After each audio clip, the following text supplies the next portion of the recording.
అరుణాచలం. ఈ పుణ్యక్షేత్రం పేరు వినని వాళ్ళు అసలు ఉండరేమో. అరుణాచలంలో అడుగు పెట్టాలి అంటే ఆ శివయ్య అనుగ్రహం ఉండాలి అంటారు.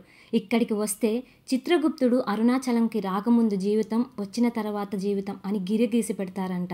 ఇక అరుణాచలంకి వచ్చి గిరి ప్రదక్షిణ చేయడం చాలా శ్రేష్టం అండి.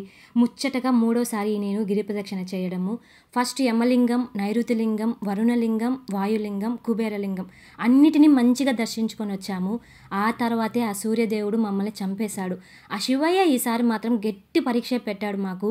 ఎన్ని ఆటంకాల మధ్యలో ఆటోలో వెళ్ళిపోదామని ఒకరు, ఆగి మళ్ళీ వెళ్దామని ఇంకొకరు, అయినా ఎలాగైనా గిరి ప్రదక్షిణ మాత్రం ఆగకూడదు అని ఆ దేవుడు పెట్టిన పరీక్షలన్నిటిని దాటుకొని ఇంద్రలింగం, యమలింగం, అగ్నిలింగం అన్నిటినీ దర్శించుకొని ఎక్కడ స్టార్ట్ చేశామో గిరి ప్రదక్షిణ అక్కడే ముగించుకొని వచ్చేసాము. ప్రతిసారి 4-5 గంటల్లో కంప్లీట్ చేసేస్తాము. కానీ ఈసారి మాత్రం 10 గంటలు పట్టిందండి గిరి ప్రదక్షిణ మాకు.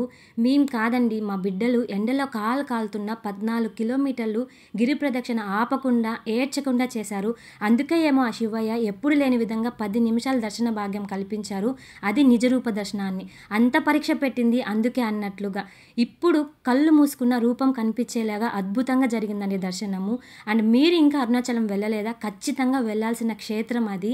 వెళ్ళి ఆ శివయ్య అనుగ్రహం ఖచ్చితంగా పొందాల్సిందే.